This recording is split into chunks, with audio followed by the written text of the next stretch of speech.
Good morning, students. Class 11th, Economics, Chapter 5th, Presentation of Data, Textual and Tabular Presentation. Meaning of textual presentation. Textual presentation क्या है कि जो data आपने इकट्ठा किया है, जो सब्जेक्ट मैटर के लिए, अपनी इन्वेस्टिगेशन के लिए, जो भी आपने सब्जेक्ट मैटर, जो भी आपके पास डाटा है, उसको आपने एक डिस्क्रिप्टिव प्रेजेंटेशन दे दी है। यानी कि डाटा को आपने एक क्वांटिटेटिव नंबर दे दिया जो ज़्यादा बड़ा नहीं है। क्वांटिटेटिव मतलब कि आपने उसको परसेंट में शो कर दिया या आपने उसको पॉइंट्स में शो कर दिया। जैसे फॉर एग्जांपल कि मान लो किसी कंपनी में हड़ताल हो गई, ठीक है। तो आप कोई शू बनाने वाली कोई फैक्ट्री है, इंडस्ट्री है, उसमें लॉकआउट हो गया। तो आपने क्या कहा कि वहाँ पर 50% वर्कर्स ही काम कर रहे हैं, ठीक है।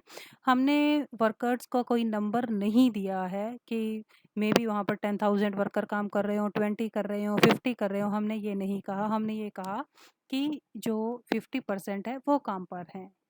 तो हमने क्या किया कि पूरे डाटा को एक क्वांटिटेटिव नंबर दे दिया। क्या नंबर दिया? 50% की एक छोटा सा नंबर हमने उसको यहाँ पर दे दिया है। तो ये क्या कहलाएगा? टेक्सचुअल। सुटेबिलिटी।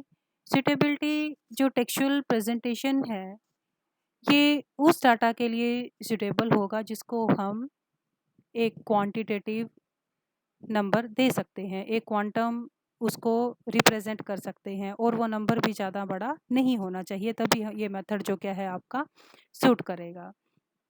अब क्या कहा है कि जैसे आप ये कह रहे हैं कि गोल्ड के जो प्राइसेस हैं वो बहुत ज़्यादा हाई हो गए हैं, स्काई रॉकिंग हो गए हैं। तो ये कोई टेक्सचुअल प्रेजेंटेशन नहीं होगा। जब आप ये कहेंगे कि गोल्ड के प्राइसेस पहले के कंपैरिजन में 50% बढ़े हैं या फिर 60% बढ़े हैं, तो वो क्या कहलाएगा? वो कहलाएगा आपका टेक्सचुअल प्रेजेंटेशन। सो टेक्सचुअल प्रेजेंटेशन में फिर आप क्या कर सकते हैं, इसको आप बार्स में भी शो कर सकते हैं, डायग्राम में भी दिखा सकते हैं, और आप एक टेबल भी आप इसका बना सकते हैं। सो when you present your data in textual presentation, so you have given a qualitative observation to the data. Drawbacks.